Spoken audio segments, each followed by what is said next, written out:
Hello everyone, आपका स्वागत है अपने यूट्यूब चैनल के लर्निंग हब में। कल हम लोग ने डिस्कस किया था 2011 में पूछे गए प्रीवियस ईयर क्वेश्चन के बारे में। आज हम लोग डिस्कस करेंगे 2012 में पूछे गए क्वेश्चनों के बारे में। तो आओ वीडियो को शुरू करते हैं। वीडियो शुरू करने से पहले वीडियो को लाइक एंड चैनल को सब्सक्राइब भी कर दीजिए। पहला सवाल आपके सामने है कि प्रथम 5 पूर्ण संख्याओं का माध्य क्या होगा। प्रथम 5 पूर्ण संख्या क्या होगा? पूर्ण संख्या किसे कहते हैं? 0 से लेकर अनंत तक की संख्या को पूर्ण संख्या कहते हैं। जैसे कि 0 हो गया, +1, +2, +3, +4। 5 संख्या हो गया, 5 से भाग दे देते हैं। ठीक, कितना हो जाएगा? एक ऑप्शन नंबर 2 आ जाएगा। जोड़कर भाग दे दीजिएगा। क्वेश्चन नंबर 2, दो वृत्तों के क्षेत्रफल का अनुपात 4:1 है, तो त्रिज्याओं का अनुपात क्या होगा? वृत्त का क्षेत्रफल πr² भाग दे दिए और इसका अनुपात दे दिया है, कट जाएगा। त्रिज्याओं का अनुपात तो इधर रूट में है तो इधर रूट कर देंगे। रूट हटाने के लिए दोनों तरफ रूट लगाएंगे तो रूट कट जाएगा इधर से और इधर रूट हो जाएगा, तो 2:1। शॉर्ट कट बताएं तो इसका तरीका है, जब त्रिज्या का अनुपात क्षेत्रफल का अनुपात दिया, त्रिज्या निकालना है तो रूट कर देना है। अगर त्रिज्या दिया है, क्षेत्रफल निकालना है तो स्क्वायर कर देना है। चलो ऑप्शन नंबर बी होगा इसका। Question number 3, tan√3 tan theta बराबर √3, तो थीटा का मान पूछ रहा है। tan थीटा इक्वल टू √3 दिया होगा। √3 जो है ये tan कितना डिग्री का मान होता है? tan 60 का मान होगा। tan यहाँ से इक्वल कर लेंगे और यहाँ पे 60 डिग्री इसका मान आ जाएगा। cos 60 डिग्री +1 बाटा में cos 60 डिग्री -1, तो cos 60 का मान क्या होता है? cos 60 का मान क्या होगा? 1/2 हो जाएगा। 1/2 होगा तो रख लेते हैं 1/2 + 1, 1/2 -1। अब इसको हल कर देते हैं। 2 1 + 2 हो जाएगा। यहाँ पर भी 2 होगा। 1 - 2 हो जाएगा, तो काटा पीटी कर लेते हैं। माइनस यहाँ से घटाएंगे तो क्या हो जाएगा? -1/3।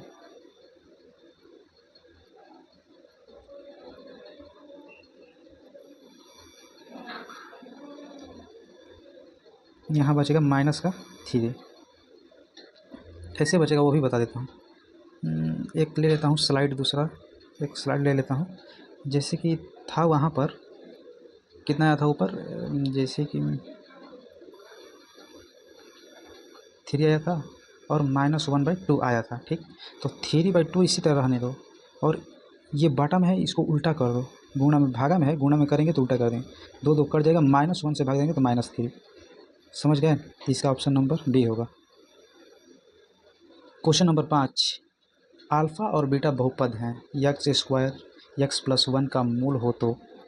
अच्छे, मूल दिया हुआ है 1/a + 1/b का मान निकालना है। तो मान कैसे निकालेंगे? तो पहले मूल निकालने के लिए अल्फ़ा प्लस बीटा का मान क्या होता है बता सकते हैं? -c/a होता है। ठीक, और अल्फ़ा इंटू बीटा का मान क्या होगा? b/a होगा। ठीक, तो यहाँ पर ये c है और यहाँ ये c है, ये b है। ठीक, और ये a है। तो आप लोग बताइए इसका मान क्या होगा? -1, यानी इसका मान क्या हो जाएगा? इसका मान हो जाएगा -1/1 और इसका मान क्या होगा? इसका भी 1/1 हो जाएगा। दोनों का 1 1 ही होगा। तो जोड़ना है तो इस a + 1/b दिया हुआ है। तो दूसरा स्लाइड ले लेते हैं।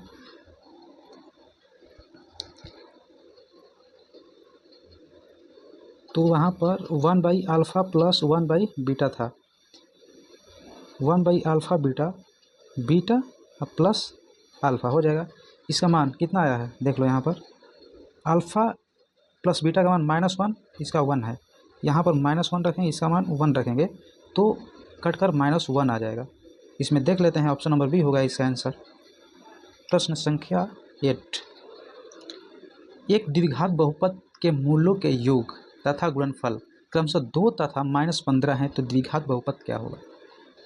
ये ध्यान रखें कि ये मूलों का योग और गुणनफल दे दिया है। मूलों का योग क्या होता है, अल्फा प्लस बीटा का मान दे दिया है, अल्फा प्लस बीटा का मान 2 दे दिया है, और अल्फा इंटू बीटा का मान -15 दे दिया है। आपको एक सूत्र पता होगा द्विघात बहुपद वाला समीकरण का, x square minus alpha plus beta into x plus alpha into beta.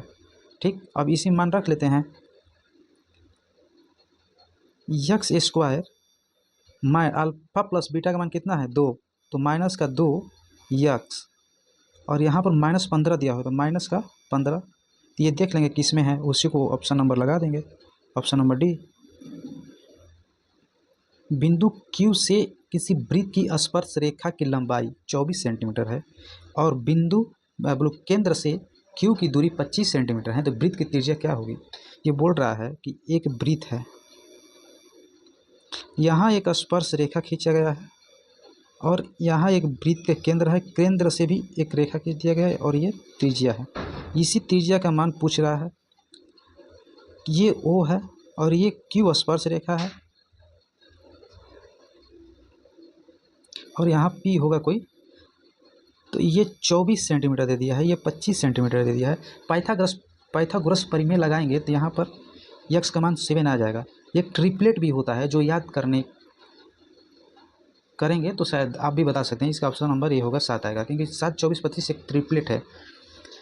अगर ये आपको ट्रिपलेट नहीं मिला है तो हमारे टेलीग्राम चैनल को ज्वाइन कर लीजिए या मेरे व्हाट्सअप चैनल को ज्वाइन कर लीजिए।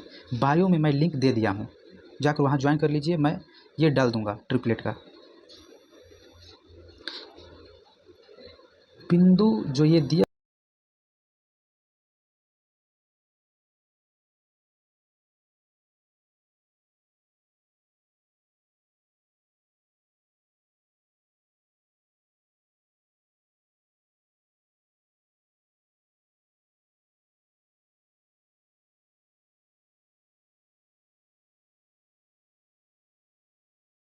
x यहाँ पर पॉजिटिव है या y पॉजिटिव है, x नेगेटिव है, यहाँ x पॉजिटिव है दूसरे में, x यहाँ पर नेगेटिव है, y भी नेगेटिव है तीसरे में। ठीक, और चौथे में देखेंगे तो x पॉजिटिव है, y नेगेटिव है, तब मिला लीजिए, माइनस यहाँ पर है और यहाँ प्लस है, माइनस प्लस किस में है दूसरा, तो द्वितीय पद में हो जाएगा। निम्न में से कौन परिमेय संख्या है, परिमेय संख्या कौन है जिसका अच्छे से रूट निकल जाए, तो इसका रूट निकल जाएगा, क्योंकि ये रूट पाई जैसे कि 2√2 दिया हुआ है और √2, तो रूट ख़त्म हो जाएगा, 2 बच जाएगा, जो कि एक परिमेय संख्या है, बाकी किसी का नहीं निकलेगा। ये √5 है, इसका रूट अच्छे से नहीं निकलेगा, इसका भी नहीं निकल पाएगा। निम्नलिखित में कौन बहुपद नहीं है, बहुपद होने की शर्तें हैं कि उसके जो घात है वो माइनस में नहीं होना चाहिए हमेशा, जैसे कि √x², ये ठीक है, -x हो जाएगा तो ये बहुपद नहीं कहलाएगा, इसी को ध्यान रखना है। जैसे कि ये देखिए C नंबर, ये सब ठीक है, ये भी ठीक है, ये भी बहुपद है, ये भी, मगर इसको देखिए x प्लस 1/x दिया है। ठीक, इसको अगर x प्लस, इसको क्या लिख सकते हैं, बड़ा में है तो x माइनस करके लिख सकते हैं इस तरह, तो जो कि ये बहुपद नहीं है, तो option number C। Question number 11, 1 minus sine A बटा में 1 माइनस कोस स्क्वायर ए का मान क्या होगा बोल रहा है, और रूट में है, दोनों किस में है, रूट में है, तो रूट में है दोनों, तो कैसे इसका मान निकालेंगे। इसका मान क्या हो जाएगा, इसका मान होगा कोस स्क्वायर, रूट में है, रूट में ये भी ध्यान देना है, रूट में है तो कोस ए हो जाएगा, और इसका मान क्या हो जाएगा, साइन ए हो जाएगा।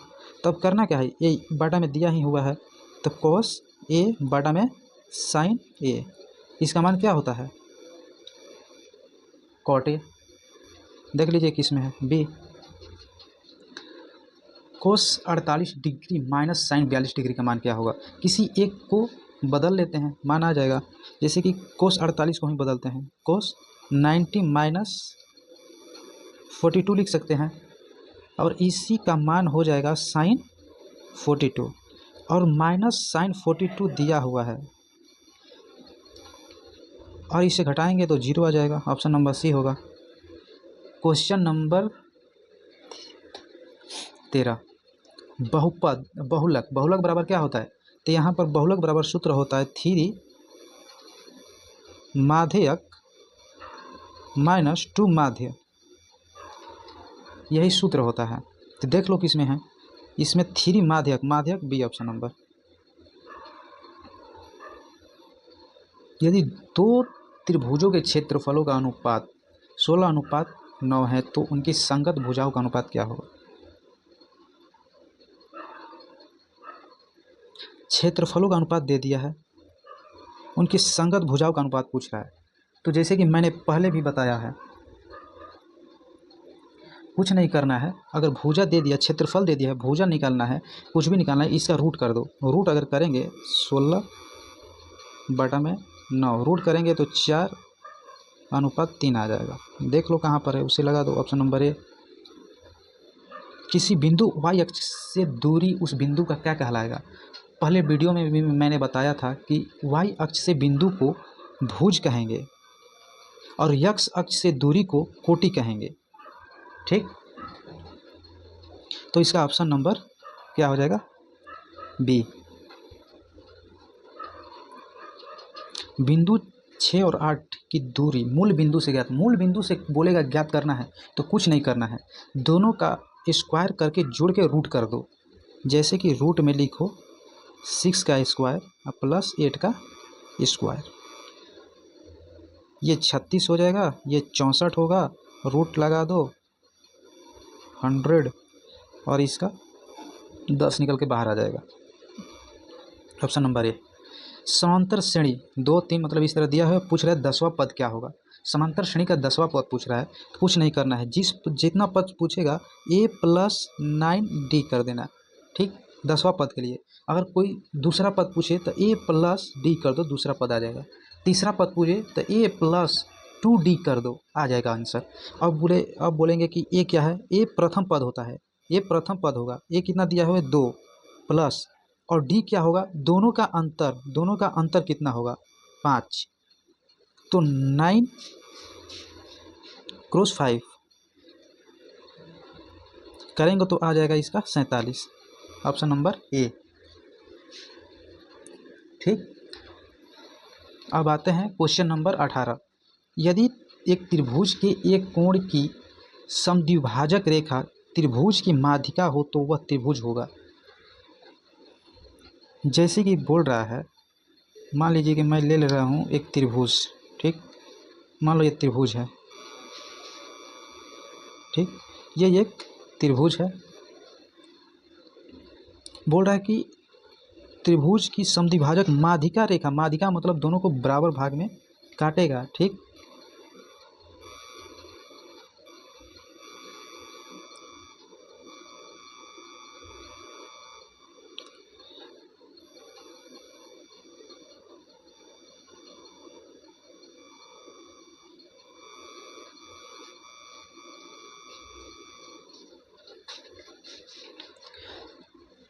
ठीक, बोल रहा है बराबर भागों में काटेगा, यानी ये बोल रहा है कि जो ये त्रिभुज है ये इक्वल है, ये भी इक्वल है, ये तो दोनों इक्वल है ही दोनों में। तो दो गो जब क्या बोलते हैं, भुजा बराबर हो जाए अपने में, तो किस त्रिभुज के कैटेगरी में आता है? समद्विबाहु त्रिभुज के कैटेगरी में आता है, क्योंकि दो बाह बराबर हो गया, दो बाह माने दो भुजा बराबर है, तो समद्विबाहु त्रिभुज कहलाएगा। 19 नंबर क्वेश्चन। पाई एक संख्या है, पाई को किस कैटेगरी में रखते हैं? परिमेय संख्या, अपरिमेय संख्या, प्राकृतिक संख्या, पूर्णांक संख्या, किस कैटेगरी में रखते हैं? पाई एक अपरिमेय संख्या, ये नहीं कि 22/7 मैथ में यूज किया जाता है तो परिमेय संख्या है, ये गलत है। परिमेय संख्या नहीं होगा, ये अपरिमेय संख्या होगा, क्योंकि ये अप्रोक्स लिया जाता है। ऐसे दो युग्म समीकरण का निकाय जिसमें एक भी बिंदु उभयनिष्ठ नहीं हो, उसे मतलब किस समीकरण के निकाय के अंतर्गत रखते हैं? संगत होगा, असंगत होगा, आश्रित होगा, समरूपी होगा। मान लो दो ये रेखा है, जो इसमें कोई भी चीज़ कॉमन नहीं हो, ना उभयनिष्ठ हो, ना कोई बिंदु कट हो, समानांतर जा रहा हो, तो उस समीकरण का निकाय हमेशा असंगत होगा, ऑप्शन नंबर बी होगा। तो आज का सेशन यहीं तक 20 क्वेश्चन था। धन्यवाद आपको पूरा वीडियो देखने के लिए। जाते जाते चैनल को सब्सक्राइब भी करते जाइए ताकि ऐसा ही वीडियो आप तक पहुंच सके।